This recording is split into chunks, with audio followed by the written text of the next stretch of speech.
et ainsi vous inscrire en fait en ligne pour ceux qui n'ont pas pu rentrer pour poser des questions en personne.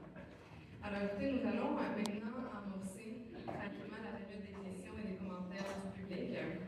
Avant de débuter cette période d'échange, je tiens à rappeler à tout respect que la commission se rencontre ce soir pour entendre les préoccupations, les questions, les points de vue, les commentaires des Montréalais et Montréalaises qui nous ont fait le plaisir de présenter ce soir pour vous entendre ou qui sont en ligne.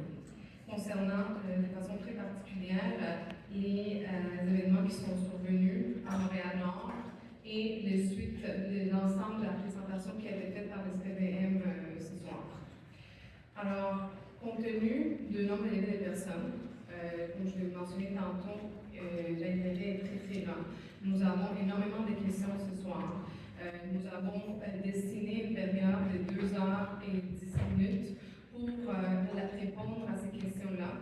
Là, on se rend compte que ça ne sera pas suffisant pour répondre à l'ensemble des personnes qui posent leurs questions.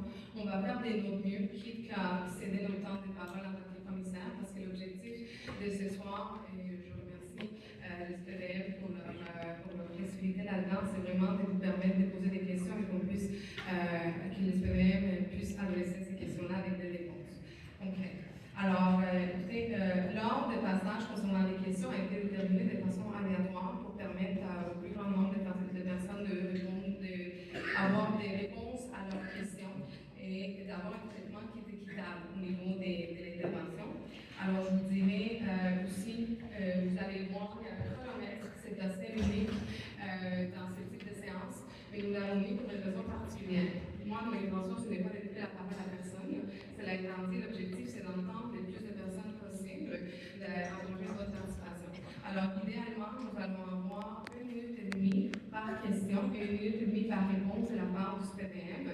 Cette minute et demie comprend votre préambule, si vous en avez. Et malheureusement, si ce temps-là n'est pas respecté, il va falloir que j'intervienne. Et encore une fois, ce n'est pas par manque de sensibilité, mais c'est par un désir énorme de garder les décorums et pouvoir permettre aux plus de personnes possibles de prendre la parole ce soir. Alors, pour vous parler, sur le rôle des listes, je vais commencer à prendre la question.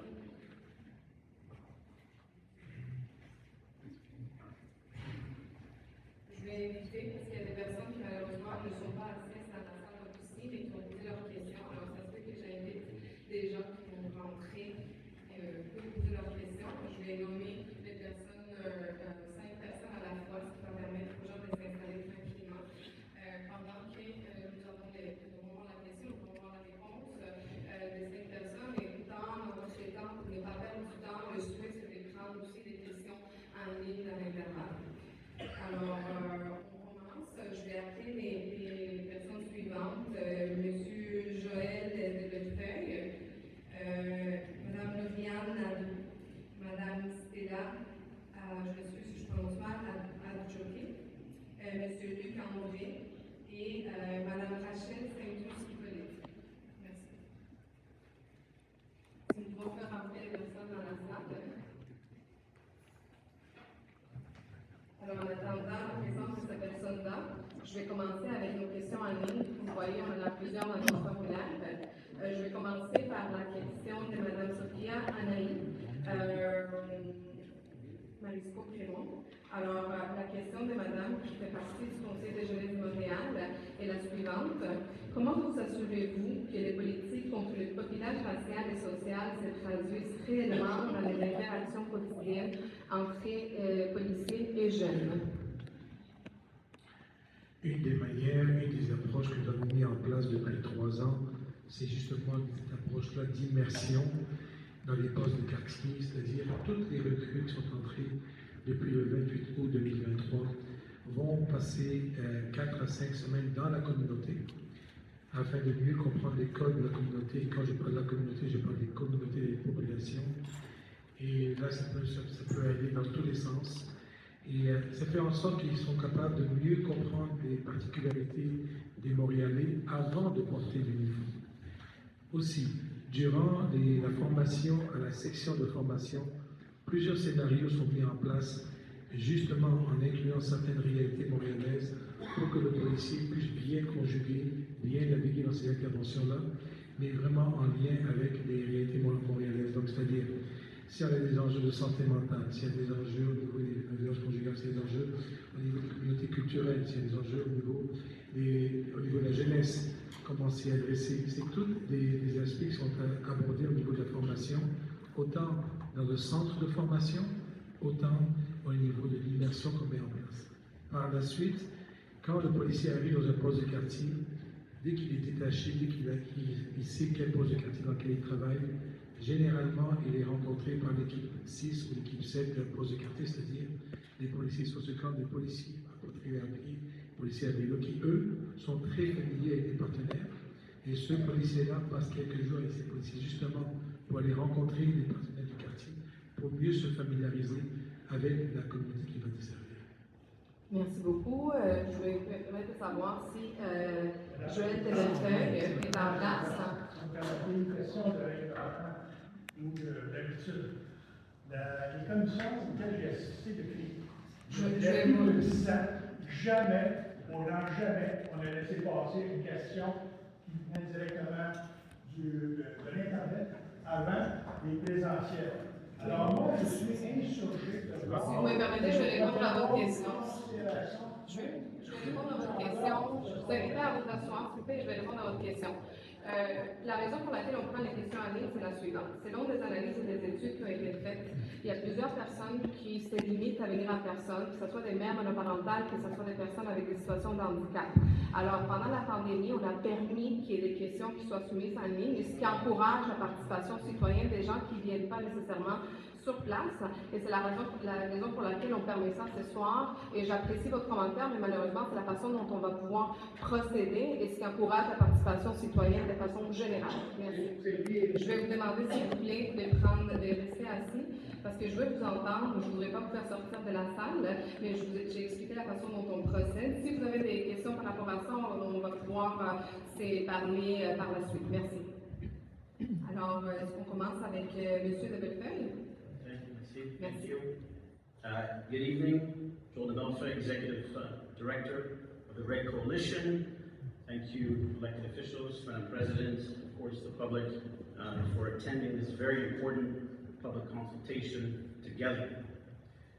My question, of course, is for Mr. Daguerre and the administration.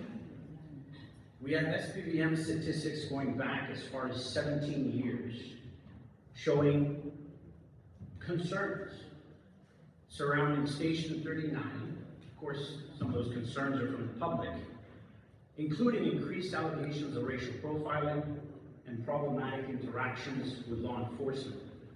These concerns have been raised numerous times, yet 17 years later, we're still here. In my humble opinion,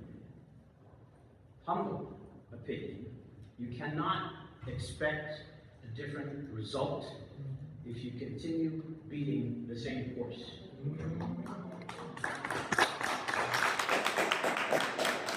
So with all due respect, Mr. Daguerre, the administration, what makes you believe that the institution, SPVM is an institution, I'm emphasizing that, what will produce a different result now when it's been unable to do so for the last 17 years? Thank you for your question. Je réponds en anglais ou en français. Selon votre choix. Okay. Je pense que ce qui est important, 17 ans d'histoire avec le poste 39, quand je suis allé sur le terrain tout récemment, justement, M. de Bellefeuille a mis un bon point. Il y a eu des crises dans ce secteur-là.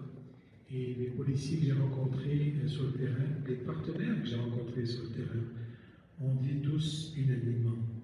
Depuis les événements il y a 17 ans, les choses se sont changées au niveau des rapprochements des populations et des policiers du poste 39 qui ont décidé de rester consciemment dans ce poste-là exprès parce qu'ils voulaient bâtir des ponts. Et ce que je regarde aujourd'hui, c'est, oui, en partie il a raison de dire comment ça se fait qu'il y a 17 ans c'était là et qu'aujourd'hui c'était encore. Par contre, ce qu'on voit très clairement, c'est que les gens veulent continuer à bâtir ensemble. Donc moi, ce que je dirais, on peut regarder en arrière et voir des choses qui n'ont jamais changé, mais on peut aussi regarder en arrière et voir au contraire que beaucoup de choses sont améliorées. C'est dire que j'ai autant des partenaires que des policiers. Et puis, j'aimerais mentionner une chose. Il n'y a personne qui est fier de ce qui est arrivé le 12 juin, et je pense que c'est important de le souligner, l'humiliation, la honte, la trahison que les propres policiers, la grande majorité des policiers ressentent. Et comme je l'ai mentionné, peut-être que les gestes concrets comme ceux qui ont été posés le 12 juin vont montrer très clairement la fermeté des orientations que nous prenons et que c'est inacceptable et qu'ils vont peut-être s'enfoncer. Ça va peut-être amener le changement. Je vais devoir vous couper pour les 3 minutes se sont écoulées. Je vous remercie pour les gens que vous avez pris de prendre la question. Alors, je vais aller avec la personne suivante. On va aller avec Madame Nadeau, Lauriane Nadeau, qui est présente dans la salle.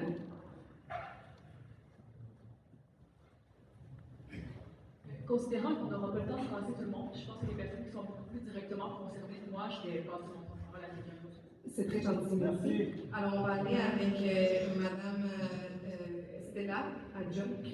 Je m'excuse d'avoir mal prononcé votre nom. Vous pouvez me corriger pour le temps que les mots. C'est Stella Adjoki, ça veut dire celle que l'on doit chérir. Ah, c'est très gentil. Donc, je suis écrivaine et poète. Je viens aujourd'hui parce que je suis née en 88 et mon père a été déporté par le système canadien. Je sais que ce n'est pas la faute de SPVM, mais quand même, je me suis questionnée, moi, en grandissant de ce conflit, parce que j'ai vu effectivement comment une interpellation peut avoir un impact sur un dossier d'immigration à long terme.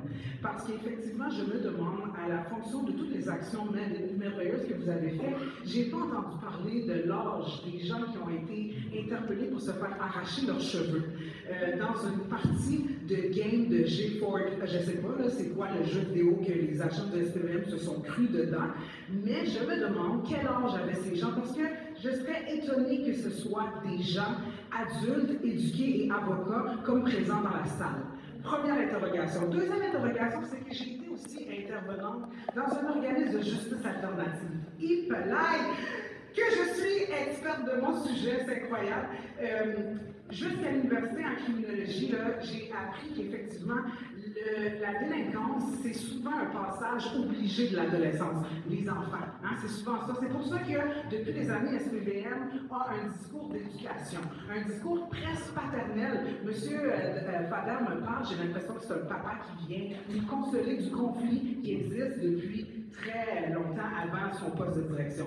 Donc, quand j'étais dans cet organisme de justice alternative-là, il y avait énormément aucune personne des partenaires était en train d'intervenir et de mentionner ce que je suis en train de mentionner aujourd'hui. Donc, ma question, c'est, et là.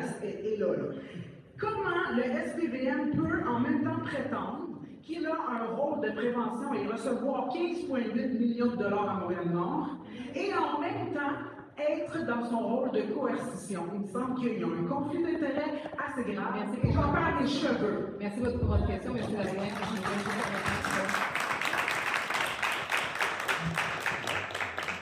Au quotidien, nos policiers et policières font effectivement un travail autant de prévention qu'un travail de répression. Dans le même moment, dans la même journée, lorsqu'on patrouille avec nos policiers, on voit plein d'activités de prévention justement pour éviter le pire. Et bien avant que la coercition ou la répression se mette en place, ça prend un équilibre. J'ai toujours dit, ça prend énormément de prévention afin de légitimer une répression. Donc non, contrairement à ce que Madame mentionne, c'est une cohabitation possible, c'est la personne, c'est complexe. Là-dessus, elle a peut-être raison, c'est complexe, mais au contraire, au quotidien, ils font ce genre de travail-là, autant de prévention que de répression. Merci beaucoup. Alors, je vais inviter maintenant M. Luc André à prendre la parole, s'il vous plaît. André Luc.